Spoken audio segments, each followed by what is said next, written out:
Pemirsa, Kementerian PUPR melalui Balai Prasarana Permukiman Wilayah PUPR Aceh terus melakukan pembangunan instalasi pengolahan air limbah atau IPAL di Gampung Pande, Kota Banda Aceh.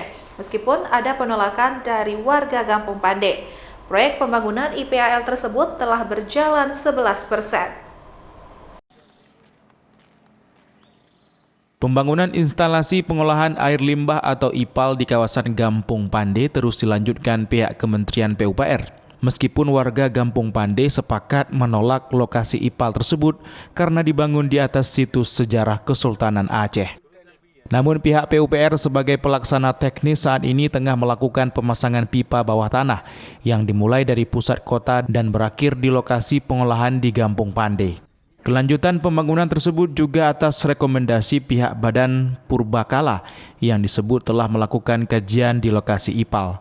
Dan dalam poin rekomendasi tersebut menyebutkan tidak ada situs di lokasi IPAL di Gampung Pande tersebut yang akhirnya melanjutkan pembangunan yang sempat terhenti akibat penolakan warga. Kepala Balai Prasarana Pemukiman Wilayah PUPR Aceh mengatakan penentuan lokasi IPAL tersebut ditetapkan oleh pemerintah Kota Banda Aceh.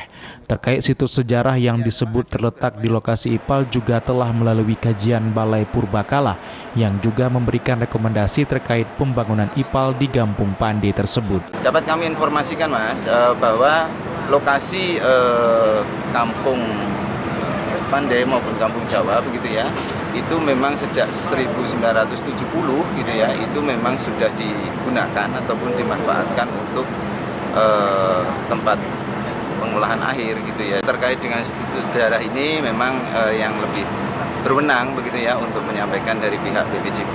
Namun dalam kesempatan ini kami juga sampaikan kepada seluruh masyarakat yang ada di Aceh khususnya begitu ya, bahwa kami telah melewati kajian terkait dengan masalah situs tersebut. Pihak Balai Prasarana Pemukiman Wilayah PUPR Kota Banda Aceh mengharapkan dukungan warga untuk proyek IPAL tersebut karena IPAL ini dibuat untuk menekan pencemaran lingkungan di masyarakat. Selain itu juga untuk mengolah limbah dalam skala besar seperti perkantoran dan lainnya.